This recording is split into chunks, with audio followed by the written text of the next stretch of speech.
লাইলাকে video call দিই নেই। আর আমি জেল থেকে এটাই শিখে আসছি যে সবাইকে ভালোবাসতে হবে, কারোর সাথে শত্রুতা আমি করবো না। আমি শত্রুতা আমি করতে চাই না, ভালো থাকতে চাই। তোমার তো ডিভোর্স করতে 10 লক্ষ টাকা লাগবে, তোমার নিট তো 10 লক্ষ টাকা, তুমি ওইটা নিয়ে যাও। আমি লাইলাকে ভিডিও কল দিই নেই। বেসিক্যালি ওইখানে আমি মাসুদ ভাইকে কল করছি। মাসুদ ভাই আমার বড় ভাই, আমার গার্ডিয়ানের মতন, আমাকে সন্তানের মতন অনেক স্নেহ করে, ভালোবাসে। সো ওইখান থেকে বের হয়ে আমি ভাইকে একটা কল করছি। সর্বপ্রথম কল করছি মোহনাকে। মোহনা কল রিসিভ করে নেই। দেন মাসুদ ভাইকে কল করছি। মাসুদ ভাইকে কল করার পর বললো যে এই পোলা, 5টা মিনিট কথা শুনবি, কোনো কথা বলবি না। ঠিক আছে। তারপর দেখলাম সাথে লাগা। সো আমি তো এখানে আসলে ভাইয়ের উপরে যদি কাইটা দিই ফোনটা, ভাইয়ের সাথে বেয়াদবি করা হবে।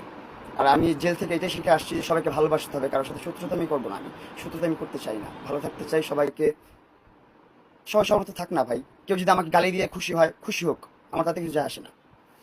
আমি তাকে বলছি যে আমি এখন নতুন, আমাকে বলতো তোমার পরিকল্পনা কি? আমি বললাম আমার পরিকল্পনা, আমি এখন বিজনেস করব। আমার গাড়ি আছে, আর 3টা বাইক আছে, এগুলো আমি সেল করে দিব।